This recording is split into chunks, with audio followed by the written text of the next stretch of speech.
नमस्कार मित्रों, रामायण कथा में आपका स्वागत है।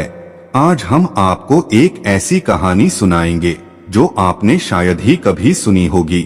ऐसी ही और कहानी सुनाने के लिए हमारे चैनल मान्या धर्मार्थ को सब्सक्राइब करें। एक बार लंकापति रावण के तप से खुश होकर भगवान ब्रह्मा उसे वरदान मांगने को कहते हैं।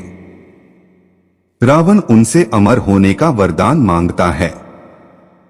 ब्रह्मा जी उसे अमर होने के अलावा कोई दूसरा वरदान मांगने को कहते हैं। रावण वरदान में मांगता है कि मुझे सुर, असुर, पिशाच, नाग, किन्नर या अप्सरा कोई भी न मार सके। रावण मनुष्य द्वारा न मारे जाने के बारे में नहीं बोलता है, क्योंकि वह मनुष्य को तिनके के समान समझता था। वरदान पाने के बाद रावण हर तरफ तबाही मचाना शुरू कर देता है। एक दिन वह दंडकारण्य नामक जगह पहुंचता है, जहां ऋषिमुनियों का निवास था।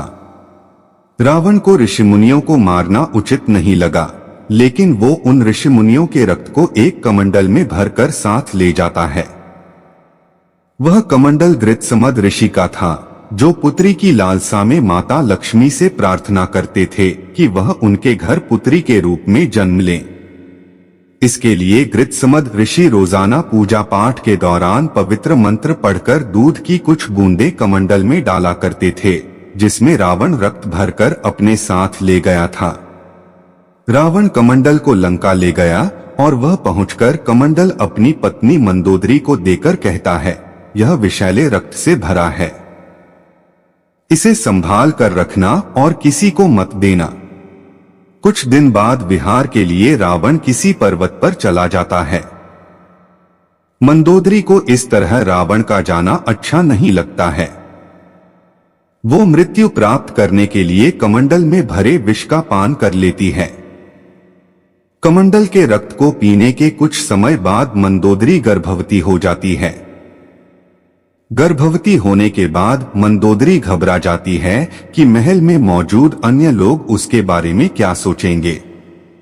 फिर मंदोदरी तीर्थ यात्रा का नाम लेकर कुरुक्षेत्र चली जाती है।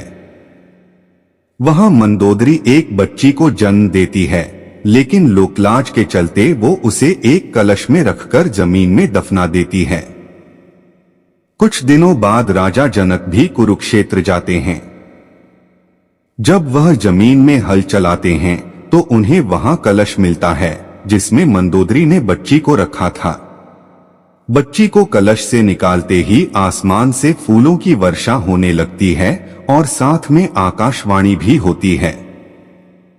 आकाशवाणी में राजा जनक द्वारा उस कन्या के लालन पालन की बात कही जाती है।